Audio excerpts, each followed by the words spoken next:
In today's episode, we're going to go over 9 different ways to bring awareness to your patterns. So let's begin with the first one. Slow down and create space. As easy as that is, right? Only when we slow down, we're able to listen to our body's cues. And our body's cues might show up as things like body tightness, anxiety, getting triggered, feeling uneasy, closing up. Whenever we have a reaction to anything in life, there might be a pattern underneath it. One of the ways to bring awareness to it is to actually slow down. When we're going in autopilot, we don't really notice the cues, or we dismiss the cues. Number 2, this takes a little bit more conscious effort, but this one I would say would be writing down your triggers. Every time you get triggered, you could have a little notepad or on your phone and write down what triggered you. And sooner or later, you're going to notice a pattern. Anytime you have an emotional reaction, if that is your anxiety pops up, or you reacting to someone, or you closing up, tightness in your chest or in your body, these are all triggers that happen when our nervous system gets activated, right? Number 3 is observe yourself. A lot of this is actually bringing awareness. Bringing awareness is becoming an observer of your actions and how you interact and how you speak and how you show up. How we speak to ourselves, like per se, if we make a mistake, instead of being like, oh, okay, I made a mistake, let me fix that. If you have negative self-talk, if you punish yourself or shame yourself when you have mistakes, because there was such emotional reaction to it. So I invite you to notice how you speak to yourself. Number 4, this is probably one of my all-time favorites, journaling. I know this takes effort. When we journal and when we take the time to read the journaling, we will take notice of so many things. The way we speak, the way we show up, patterns. It almost makes you like an observer of the reality, and it makes you understand yourself a lot more. So journaling is great. You could either do journaling questions, or you can just free write, like write whatever comes in your mind, write about your day, write. Writing makes you understand yourself a lot more.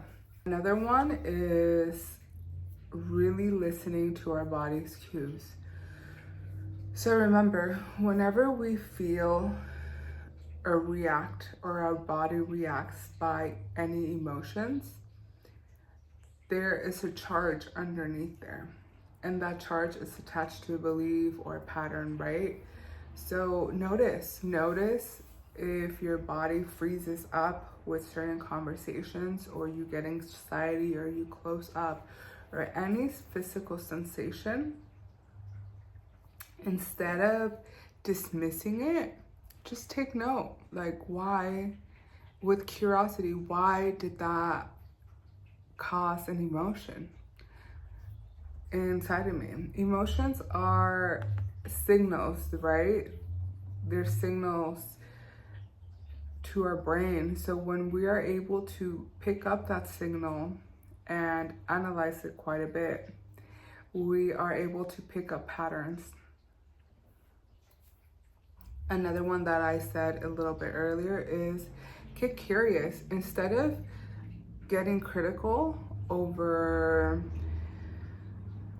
reactions or emotions, or instead of becoming critical and judging yourself over it, question it. There's a reason we are who we are, because there has been a pattern governing it.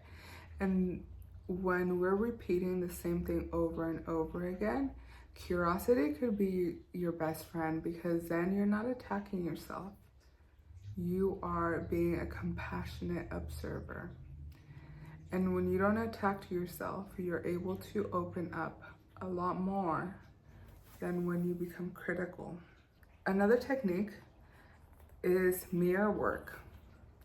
Mirror work, when we are able to stare at ourselves in the mirror, eye to eye, things will come to surface. So reflect on your triggers. Whenever I get triggered, I question it and I go back and like at the end of my day, I'm like, okay, why did I get triggered today? Like what did this interaction trigger within me that I had to react instead of respond? Question it and use that as a teacher to understand yourself deeper. You don't have to do this alone, because sometimes when we have the lens that we see life through, we won't always see our patterns. So having a safe friend or mentor or therapist that can help you see your patterns will make things a lot easier. And this is probably one of the ones that I would say lean into it most at first. But if you are used to doing things alone, journaling is probably one of the ones that I love the most.